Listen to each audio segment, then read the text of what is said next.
चर्चा में चर्चा की शुरुआत सीधे जाटव जी आपके साथ ही करना चाहूंगी, क्योंकि लोकसभा चुनाव में देखा गया है कि किस तरह से अग्निवीर एक बड़ा मुद्दा बना और यही वजह है कि इसके बाद राज्यों में अग्निवीरों को लेकर सरकारी आरक्षण शुरू किया गया। अब मैं आपसे जानना चाहूंगी, क्या ये आरक्षण इसीलिए शुरू किया गया क्योंकि विधानसभा चुनाव में कहीं इसका डैमेज आपको भुगतना ना पड़ जाए और हरियाणा में जो खोई हुई रियासत है वो वापस फिर से ना खो जाए? देखिए, सबसे पहले तो मैं समझता हूँ कि अग्निवीर जो योजना है और जो इसको लॉन्च किया गया है, इसके पीछे जो मंतव्य है उसको समझने की आवश्यकता है। क्योंकि जिस तरीके से काफी समय से देखा जा रहा था कि सेना में युवाओं की कमी है, तो उसको ध्यान में रख करके नए युवा जो है वो सेना में भर्ती हों, उसको ध्यान में रख करके ये योजना लाई गई। और उसमें जो बच्चे जो सेना के लिए जो तैयारियां करते हैं, उन सभी बच्चों को मौका मिले देश की सेवा में शामिल होने का। वो एक ट्रेनिंग प्रोग्राम के तरीके से ये 4 वर्ष के अग्निवीर के रूप में वो काम करेंगे, देश को सेवा देंगे। उसमें 25% जो नौजवान हैं उनको आगे कंटिन्यू किया जाएगा। बाकी 75% जो हमारे अग्निवीर हैं उनको देश में अन्य क्षेत्रों में आरक्षण दे करके उनके लिए स्पेशल कैटेगरी बना करके उनका यूटिलाइज किया जाएगा, ताकि वो देश के अंदर की जो सीमा सुरक्षा है उसमें अपना देश में सुरक्षा का जो है ना वो सहयोग करे। तो इस तरीके से ये योजना चूंकि लागू हुई थी और इसमें अभी बहुत कुछ सुझाव और उसके साथ ही साथ उसमें परिवर्तन करने की पूरी गुंजाइश है, क्योंकि कोई भी योजना जब लागू होती है तो परिपूर्ण नहीं होती है। जैसे जैसे वो समय के साथ में बढ़ती है तो उसमें सुधार और अच्छे अच्छे प्रयास जो है उसमें लागू किए जाते हैं, जिसको इन्होंने भारत सरकार ने अभी लागू किया। और जिस तरीके से अभी जो हमारे अग्निवीर अपना जो टेन्योर कंप्लीट करके आएंगे, उस टेन्योर के बाद में वो लोग अपने अन्य सेना जो सुरक्षा बल है देश के उसमें अपना सहयोग करेंगे। उसके लिए उनको न केवल जो है प्रतिशत 10% और 20% का उसका भागीदारी रहेगी, साथ ही साथ उनको आयु में भी छूट रहेगी। और जो लोग अगर सेना इसमें जो अर्धसैनिक में या सुरक्षा बलों में शामिल नहीं होना चाहते, उनको ब्याज मुक्त जो है ऋण देने का भी प्रावधान भारत सरकार ने किया है। यानी किसी भी सूरत में जो अग्निवीर अपने ये 4 वर्ष की जो अग्निवीर की जो ट्रेनिंग पीरियड जो उसको कंप्लीट करके आएगा, वो पूरी तरीके से देश का एक महत्वपूर्ण नागरिक होगा और देश की जो सरकार है उसके भविष्य को लेकर के। लेकिन शांत प्रकाश जी, क्या आपको लगता है कि वाकई में अग्निवीर योजना जो कि आखिरकार केंद्र सरकार ने इस योजना को तैयार किया, वो यहाँ के अग्निवीर समझ पा रहे हैं, युवा समझ पा रहे हैं? आपको क्या लगता है? युवाओं को ये इससे बेहतर और क्या है? एक चीज बताएं, हमारे जो नौजवान हैं देहातों में, गाँव में, तमाम जगह पर जो इतना बेहतर तरीके से ट्रेनिंग करते हैं, उनको एक अवसर मिल रहा है और उनको तो एक अवसर जो है सबसे बड़ी बात यहाँ से शुरू हो जाता है और वो तमाम जगहों पर विरोध क्यों हो रहा है? विरोध क्यों हो रहा है? विपक्ष इसको लेकर आप पर निशाना क्यों साध रहा है? आखिरकार इतना ज्यादा विरोध क्यों? और आपको हर अपनी चुनावी जनसभा से अग्निवीर योजना की आरक्षण के मुद्दे और दरवाजे खोलने की जरूरत क्यों पड़ रही है? अगर इतनी बेहतरीन तरीके से आप समझा पा रहे हैं सभी युवाओं को, तो आखिरकार ऐसा क्यों? दरअसल विपक्ष को जो कार्य करना चाहिए वो कार्य जो है वो तो उनको उसका विरोध कर रहा है। ये बहुत सेंसिटिव विषय है, इसके ऊपर जो है ना देश की सुरक्षा और जो नौजवान बच्चे हैं उनको राजनीति में, मैं नहीं समझता कि अग्निवीर पर राजनीति करनी चाहिए। अग्निवीर इस देश की सुरक्षा को लेकर के बहुत ज्यादा महत्वपूर्ण जो है ना ये योजना है और इसमें इस प्रकार की जो राजनीति इस वक्त पर विपक्ष कर रहा है ये ठीक नहीं है। मैं समझता हूँ कि नौजवान बच्चों को बताया जाना चाहिए और बल्कि विपक्ष को एक जिम्मेवार विपक्ष के रूप में और अच्छे सहयोग बताने चाहिए कि क्या तरीके हैं, कुछ अपने तरफ से सुझाव देने चाहिए ताकि उसको इम्प्लीमेंट किया जाए। ये मिलकर के काम होते हैं, मगर यहाँ क्या है कि विपक्ष मुझे नहीं दिखाई दे रहा कि वो भारत को पूरी तरीके से सैन्य और अंदर के जो सुरक्षा बल को मजबूत करना चाहता है। मैं समझता हूँ कि शायद भारत को वो सुरक्षा से महरूम करना चाहते हैं।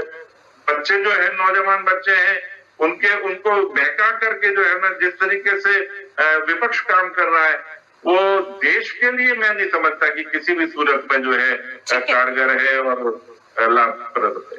ठीक है जाटव जी, मैं आपके पास आती हूँ। कमालुद्दीन जी, अब बड़ा सवाल तो आपसे बनता है, विपक्ष में एक अहम भूमिका आप लोग निभा रहे हैं, तो ऐसे में हर SC, ST, OBC और EWS के जो लेकिन जाटव जी आप ये तो बात मानते हैं ना, ट्रीटमेंट हो रहा है और बहुत बेहतर वहाँ पर सुविधा है। ऐसा आप ये बात तो मानते हैं ना कि लोकसभा चुनाव में आपको अग्निवीर योजना के इस मुद्दे से बहुत बड़ा डैमेज हुआ है, उसके बाद ही विधानसभा चुनाव में देखा गया कि आरक्षण के नए दरवाजे भारतीय जनता पार्टी शासित राज्यों में खोले गए हैं, फिर आरक्षण के नए तमाम मुद्दे खोले गए हैं। क्या आप मानते हैं ये सरकारी मशीनरी तभी से स्टार्ट हुई है? मैं नहीं मानता कि जो है हमें जो लोकसभा में जो है वो हमारी किसी पॉलिसी के कारण से जनता ने जो है वहां पर हमें जो है वहां पर वोट जो भी थोड़ा बहुत कम हुआ है, तो ऐसा उसके पीछे कोई हमारी पॉलिसी नहीं कि पॉलिसी से नाराज है जनता। पॉलिसी हर एक जनता के लोकसभा चुनाव में तो परफॉर्मेंस दिख जाती है, उसके बाद ही विधानसभा चुनाव में परफॉर्मेंस के लिए भारतीय जनता पार्टी रेडी है। अरे आप मेरी बात तो सुन नहीं रही है, मेरी बात में ही आप क्वेश्चन कर देती है, जबकि इसको के कारण मैं आपकी बात भी नहीं सुन पाता।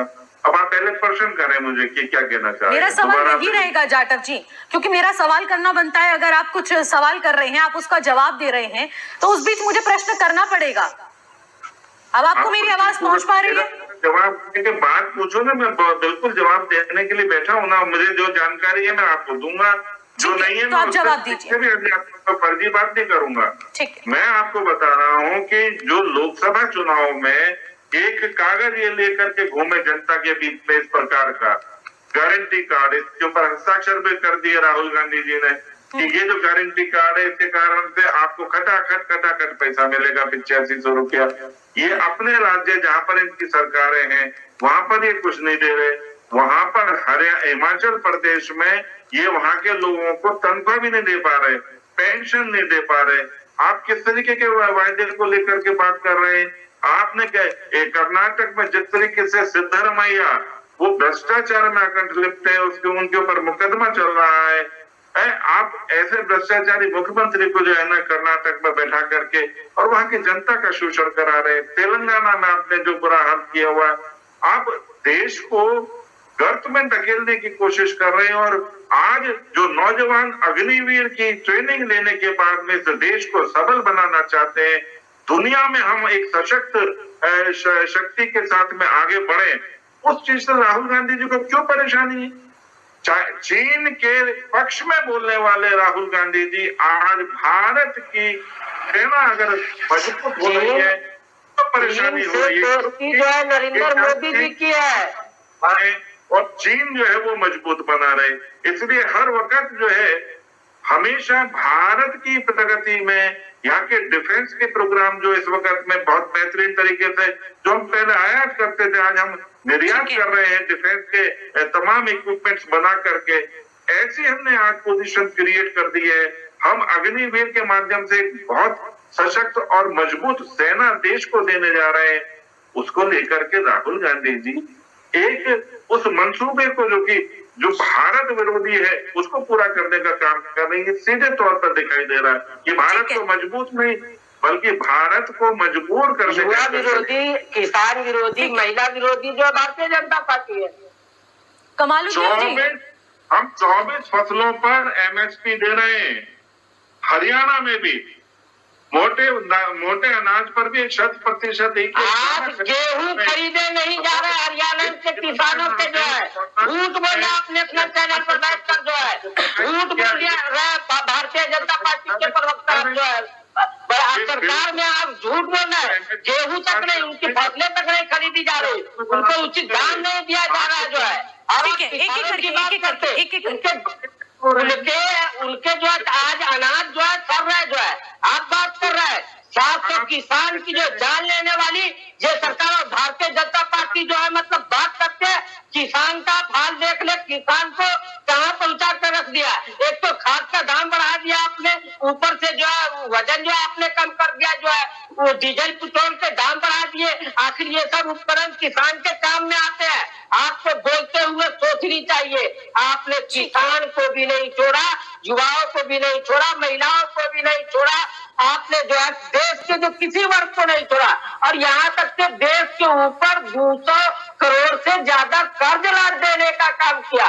ये कहाँ जो है ये पैसा गया, जो है ये किस इसमें गया, जो है मेरा कहना है कि आखिर 200 करोड़ से ऊपर कर्ज आप लाद दे रहे हैं देश के ऊपर, जो है देश की जनता के ऊपर, जो है ये आपको जो है मतलब जो किधर जो उड़ा दिए, जो 10 लाख का सूट पहन रहा है। कभी फकीर होने की बात जो है मतलब क्या करते थे कोई, आज 10 लाख का सूट पहन रहा है। मेरा कहना है कि देश को का बेड़ा गर्क करने का काम ये सरकार की है। हर स्तर पे आप देख ले तो विफल है। ऊपर से कमालुद्दीन जी, ये भी तो आप आरोप लग रहे हैं कि आप अग्निवीरों को भड़काने का काम कर रहे हैं, और भारतीय जनता पार्टी जो तमाम योजनाएं लाती है सिर्फ और सिर्फ आप बरगलाते हैं, झूठ फैलाते हैं। और साफ तौर पर भारतीय जनता पार्टी के तमाम बड़े नेता कहते हैं कि राहुल गांधी और कांग्रेस पार्टी के हर एक नेता, पदाधिकारी और अधिकारी सिर्फ और सिर्फ झूठ बोलने की मशीन है। देखिए, इनकी बात में कोई तथ्य नहीं होता, ये सिर्फ और सिर्फ झूठ बोलते हैं। हम लोग तथ्य के साथ और प्रमाण के साथ जो है बोलते हैं। अभी भी मैंने जो बात कही ऑन रिकॉर्ड है, और मैं फिर से कह रहा हूँ कि आज के बाद जो है हाईकोर्ट का जो है मतलब में आप दम भरते हैं कि अकेले चुनाव जीत पाएंगे? राकेश, देखिए 10 साल होने के बाद पार्टी कहीं अपने डैमेज को